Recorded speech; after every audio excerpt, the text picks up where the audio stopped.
24 headlines सानजारि नोगोर बिटि पर्टेलनि मानगोनां दैदेनगिरि नोंथांमोनखौ गिबियावनो लखिमपुर जिल्ला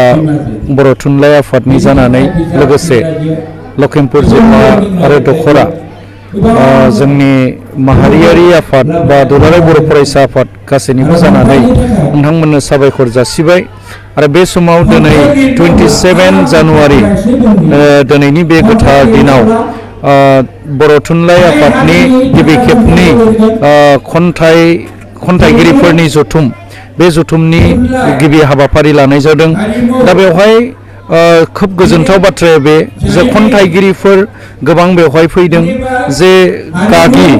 बा गोजाम गोदान खन्थाइगिरि आरो फरायसाफोरनि जि खन्थाइ आवरायनाय गासै हाबाफारिफ्रा फैदों आरो बेवहायनो जोंनि बे हारिमु मोसानाय बायदिसिना बिथिंफ्राबो बेवहाय नुजाथिदों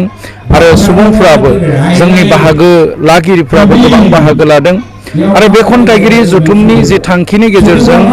जों माहारियारि एबा बर' माहारिनि जि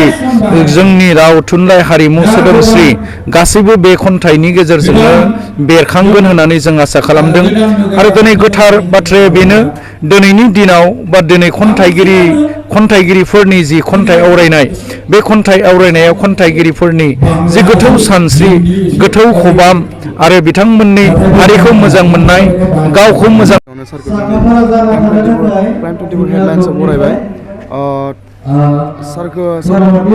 जोंनि बगिनादि ओनसोलाव लखिमपुर जिल्ला बे ओनसोलाव दिनैनि खन्थाइगिरिनि जथुमाव गोबाङैनो रायजो राजाखौ नुनो मोनो बेनि सायाव सारा मा बुङो? साबायखर थाबाय बुब्लि अर्थात खन्थाइगिरि जथुमनि आफादनिफ्राय जों नोंथांमोनखौ गोसो गोथारै साबायखर बावदों। जोंनो दिनैनि बे खन्थाइगिरि जथुमनि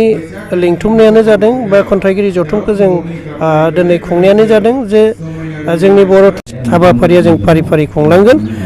दिनै बे समाव जों खन्थाइगिरि जथुमखौ गिबियावनो खुंबाय आरो राव हारिमु थुनलाइखौ जों फेदेरनो गेरेमसा खालामनो जोंनि थांखिया बेनो। गोजोन्थों।